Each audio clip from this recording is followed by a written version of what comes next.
No, God never obligated the Gentiles to keep Torah. Before we talk about that, what is Torah? Every word that God gave Moses to Israel on Mount Sinai. And these commandments are found in the first 5 books of the Bible. Now, most Gentiles are already keeping most of the commandments. Don't steal, don't murder, but that doesn't mean they're obligated to keep the whole thing or enter into the Sinai covenant. In Exodus, God says, "Now therefore, if you will indeed obey my voice and keep my covenant, then you shall be my treasured possession among all the peoples." This is a covenant between God and Israel. During the Sinai covenant, there were sojourners or Gentiles living among the Israelites. Since they were living among the Israelites, they were required to join Israel, get circumcised, and keep Torah. After Yeshua died for our sins, the new covenant began shifting the relationship with God from a sin-based Torah observance to being spiritually transformed through faith. This affected Jews and Gentiles, but in different ways. In Galatians 5:2-4, we see Paul warning Gentiles to be careful not to enter in the Sinai covenant that was not given to them. Ritual circumcision in a Jewish and biblical context is not a light thing. It's a covenantal declaration.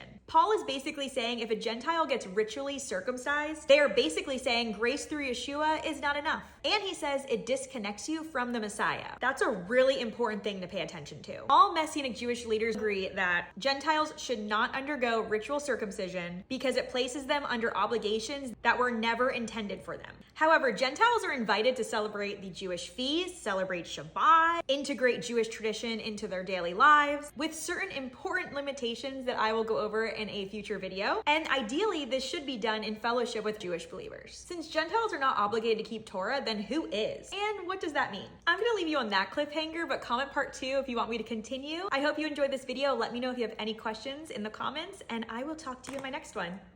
Bye.